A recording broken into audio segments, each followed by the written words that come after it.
Hello. I want to thank everybody for coming into this interview. This is Pastor William Billy Fisher. First, I want to congratulate you on your first anniversary here at historic Mount Joy AME Church right here in Moncton, Maryland. Pastor Fisher, you also came from another historic church, Baltimore, Maryland, Bethel AME Church, and you sat under Dr. Frank Madison Reed III for 29 years. And at some point, you was called to preach. You told me that God had called you and said, I want you to be a minister for the gospel. Yes, sir. You went to seminary, and then you became a associate minister for 10 years at Bethel AME Church, and last year you got your new assignment right here in Mount Joy Historic AME Church, and I want to congratulate you again.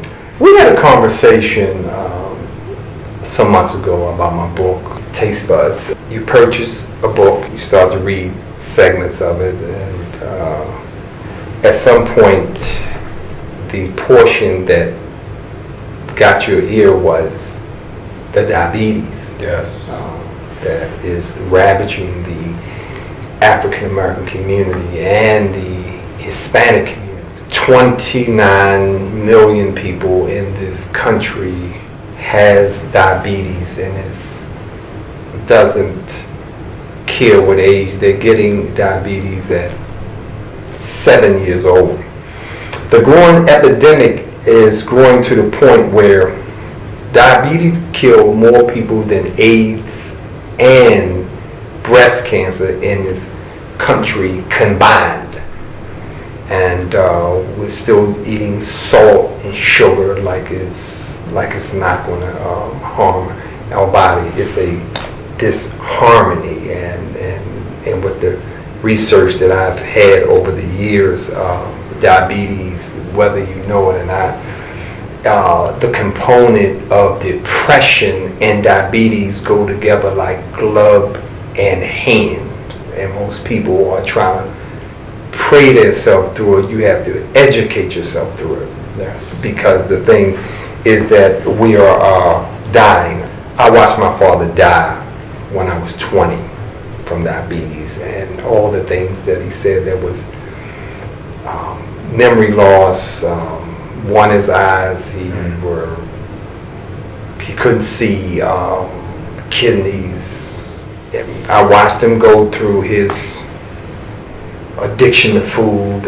He couldn't drink sodas, and he used to drink this thing called beep juice. I never forgot it. We used to go get it for him, but he just struggled, and his struggle was over. In 1976, his diabetes had ravaged his whole body. First Lady Michelle Obama was at a conference, Latino conference in 2013, and she was in sheer terror to see that 50% of Hispanic children getting diabetes, that's half of their children, and 40% of them are overweight and going to obese. This thing has to be act like it's a headache, or it's not. It's serious. It's serious. And you had some things about your family. Yes. And, you want to expound on that a little? Sure. It's probably just as devastating to me as it was to you. Mm-hmm. Going through it. I have 3 generations of diabetes in my family, and just to think about it now, it's heart-wrenching to see a family member actually go through to death. My mother, let me just start with my grandmother. I didn't see as much with my grandmother as with my mother. My grandmother had, the high blood pressure, diabetes. Also, she was manic depressive. So all that was working on her as well. But with my mother, she got the disease, and we didn't really understand it to that degree because we were dealing with the depression was running rampant and high blood pressure. But when the diabetes took its toll, she knew she was in trouble. She went to see her brother in New Jersey. She came back from seeing her brother, and she was literally dragging her leg from the train station to the car. The next morning, we got a call, and she was at the top of the steps and could not come down the steps. They called the ambulance. She got to the hospital, and she was burning up. This is diabetes. Mm-hmm. She was burning up inside. She was so thirsty, all they can do is give her ice. So the diabetes had already took its toll on her body, and they told us there's nothing else they can do. So she stopped bleeding. Mm-hmm. She stopped bleeding from within, and that's all we could see is the blood coming out. So that's the hardest sight to see for me as the youngest son of five children. And as it went through my family, I know that my oldest sister had diabetes. She had the disease, so I'm starting to hear that it was going through my family. My oldest brother, diabetes. They started to lose the weight. Now, mind you, my oldest sister, she was going through some other drug addiction, and she acquired the disease, and it did its toll. However, the spotlight on that, there's some bright side to both of them. The bright side is she took it very seriously, and she started to change her diet.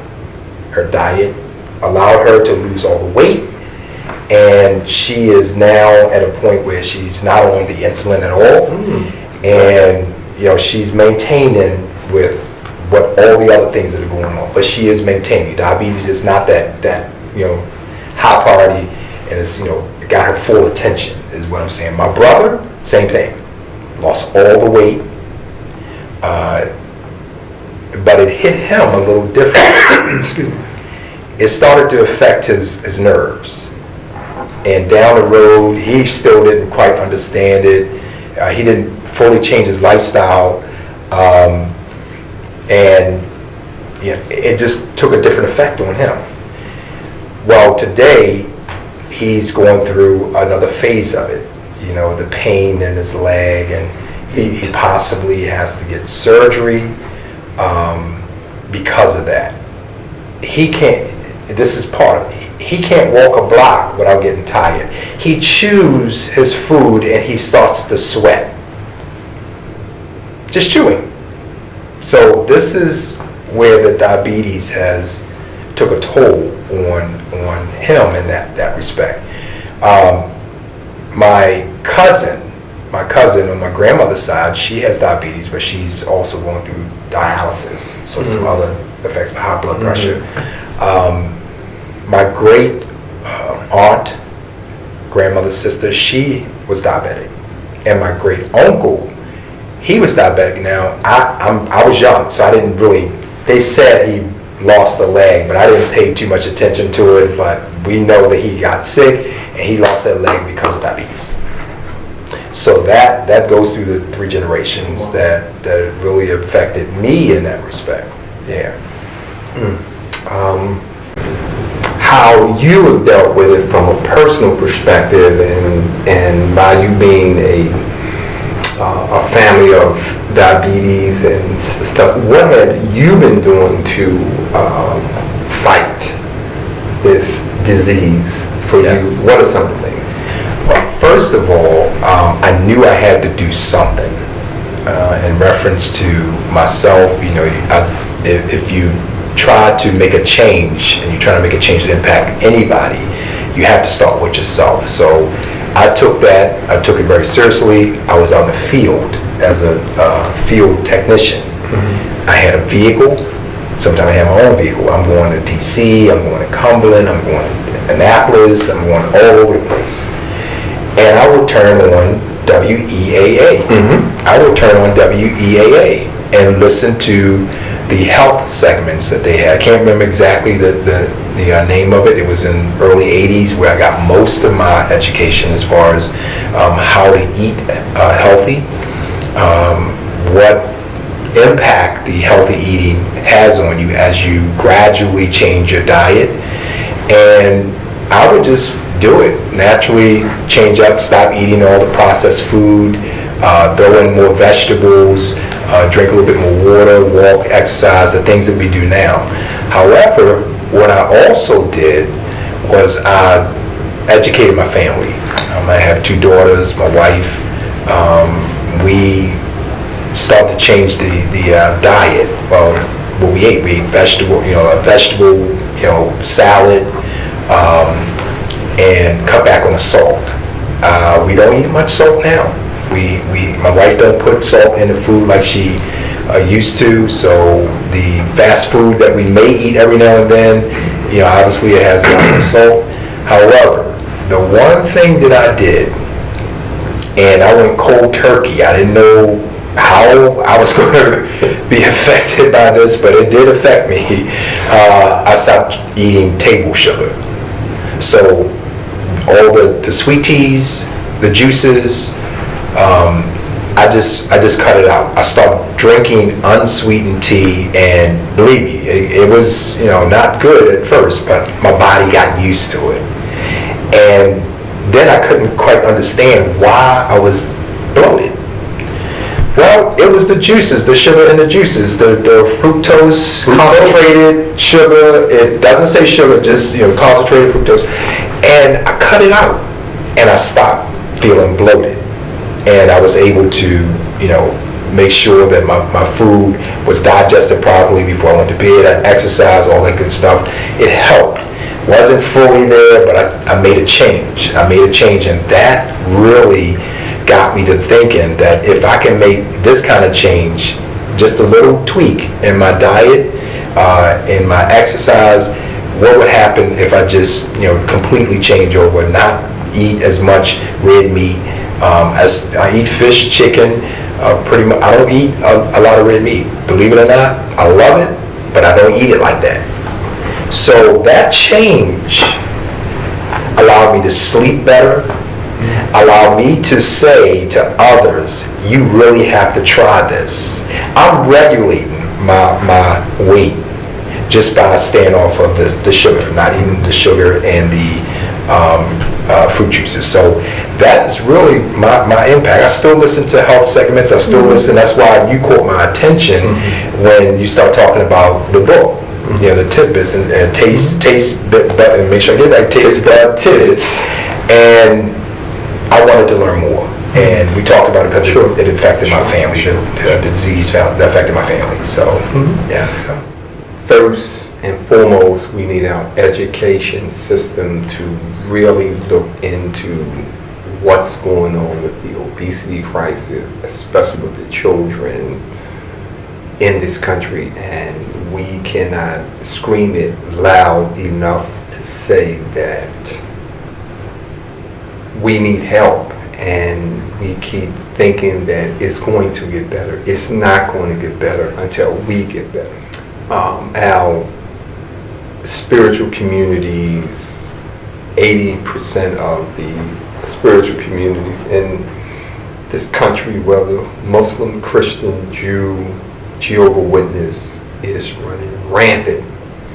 And until we make this a priority, and it will get better, but we cannot just keep sitting back saying that it's going to get better. We're going to pray it through. Yes, we're going to pray, but we have to educate.